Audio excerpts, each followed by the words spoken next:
Haifa में जब rockets दागे गए हैं तो आयरन डोम आखिर कैसे एक्टिव हुआ है, जरा तस्वीरें दिखाएं। फर्स्ट वॉल पर आपको तस्वीरें दिखाऊं। आयरन डोम ने आखिर कैसे इन हमलों को टारगेट यहां पर किया। ऊपर देखिए 1 2 3 4 सभी हमले एक के बाद एक जो कोशिश है वो हिजबुल्लाह की इन रॉकेट्स के जरिए टारगेट करने की। फुल फ्रेम दिखा रहा हूं आपको, फुल फ्रेम जरा दिखाइए। आयरन डोम ने कैसे इन हमलों को जो है वो रोका है।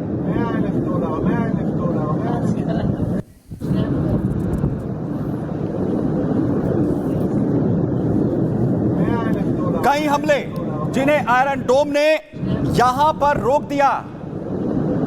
लगातार कोशिश यहां पर की गई, लेकिन हिजबुल्लाह के हमलों को नाकाम करने की कोशिश जो है वो दूसरी तरफ जारी है। वहीं ईरान से बड़ी अपडेट, बड़ी खबर सामने आ रही, क्योंकि ईरान एक तरफ तैयारी कर रहा है तो दूसरी तरफ अब सुप्रीम लीडर जो है उनके बदलने की तैयारी। जरा दिखाइए, जहां पर खामनेई बीमार हैं, खबरें लगातार आ रही, कहां तक ये तक गया कि खामनेई जो है वो कोमा में चले गए हैं और अब मुस्तफा को जो कमान है वो दी जा रही है। यानी मुस्तफा आने वाले वक्त में, खामनेई के बेटे हैं मुस्तफा, जिन्हें कमान सुप्रीम लीडर के तौर पर दी जा सकती है। इसकी पूरी तैयारी हो चुकी है, ऐलान यहां पर कभी भी हो सकता है। आपको मुस्तफा के बारे में जानकारी दूं, तस्वीरें आपको दिखाऊं। सबसे पहले जरा वॉल 2 पर जरा तस्वीरें डालिए। मुस्तफा की जो तस्वीरें, मुस्तफा दूसरे नंबर के बेटे हैं, उनके दूसरे नंबर के बेटे हैं मुस्तफा। और पिछले लंबे वक्त से तैयारी चल रही थी कि जिम्मेदारी मुस्तफा को यहां पर जो है वो दी जाएगी। और मुस्तफा आखिर इस मुश्किल वक्त में आखिर क्या कुछ जो है वो करेंगे, क्योंकि ईरान इस वक्त लगभग मुहाने पर खड़ा हुआ है, मुहाना युद्ध का।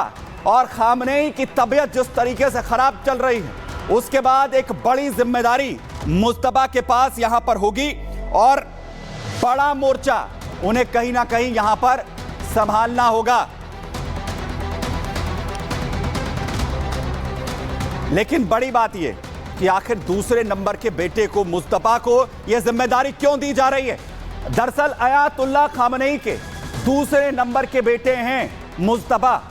बीमारी की वजह से खामनेई के सुप्रीम लीडर का पद छोड़ने की खबर है। वहीं 55 साल के मुस्तफा का ईरान में बेहद दबदबा माना जाता है। 55 साल के मुस्तफा और 2 साल से उनके उत्तराधिकारी बनाने की, सुप्रीम लीडर बनाने की तैयारी चल रही थी। और बिना किसी पद से वो बहुत ताकतवर हैं। इसके बावजूद भी ईरान में उनके पास कोई पद नहीं है, लेकिन उनकी ताकत बेशुमार यहां पर बताई जाती है। और बिना किसी पद के भी वो लगातार आखिर कैसे अपनी ताकत यहां पर जो है वो बढ़ाते हुए दिखते हैं। और इसीलिए ये कहा जा रहा है कि खामनेई खुद चाहते हैं कि मुस्तफा को यह जिम्मेदारी यहां पर दी जाए। लेकिन मुस्तफा के सामने बड़ी चुनौती यहां पर आने वाली है। खामनेई की सेना पूरी तरीके से तैयार है। मुस्तफा अगर आते हैं तो वो क्या परमाणु वॉर यहां पर करवाएंगे? क्या परमाणु की तैयारी भी यहां पर जो है वो इस वक्त की जा रही है? ये वो सवाल है जो पिछले वक्त से लगातार उठ रहा है। क्यों? क्योंकि ईरान लगातार तैयारी की बात यहां पर करता हुआ नजर आ रहा है। और सबसे बड़ी बात यह कि अब ईरान की ताकत आखिर कैसे रूस यहां पर बढ़ाता हुआ नजर आ रहा है। बड़ी अपडेट आपको बता रहा हूं। S-400 को लेकर मिसाइल डिफेंस सिस्टम रूस का, युद्ध के बीच ईरानी सूत्रों की तरफ से दावा किया जा रहा है कि S-400 system, missile defence system रूस का, जो ईरान को मिल चुका है। यह बड़ी जानकारी, रूस ने ईरान को यह S-400 सिस्टम दिया है।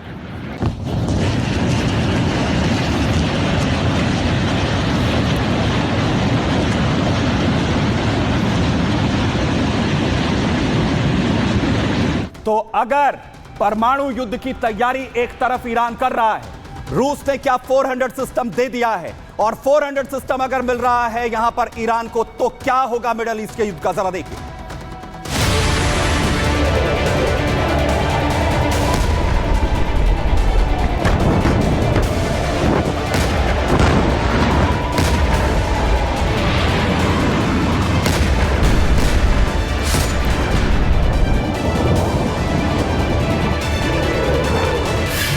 खामनेई की सेना तैयार, आगे परमाणु वॉर।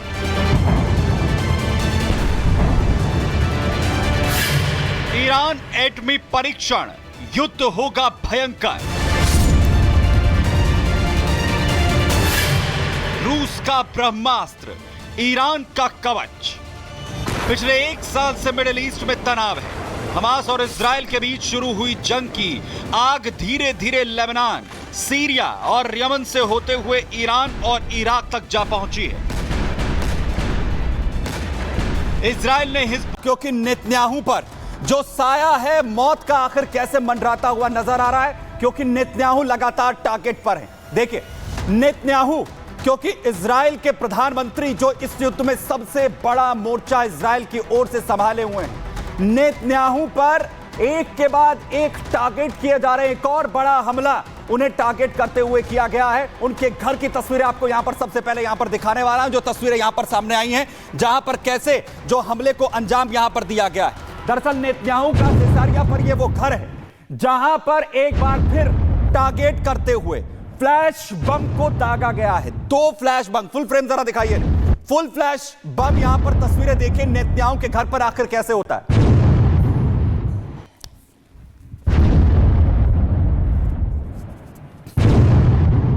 दो फ्लैश बम दागे जाते हैं। तस्वीरें इससे पहले भी याद होगी जब नेतन्याहू के घर को उस दौरान भी टारगेट किया गया था, ड्रोन से अटैक किया गया था।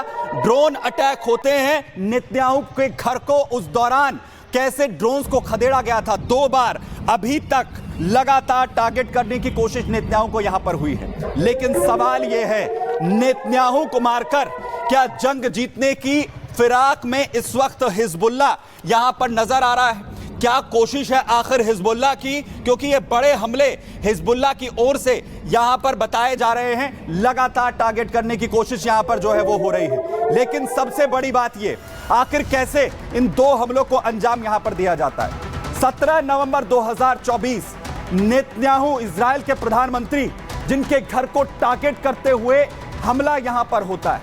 नेतन्याहू के घर पर बम जो है वो दागे जाते हैं। 2 फ्लैश बम जो उनके घर को टारगेट करते हुए दागे गए। नेतन्याहू के घर का जो लॉन है उसमें आग के गोले वहां पर नजर आते हैं, दिखाई देते हैं कैसे यह टारगेट किया गया।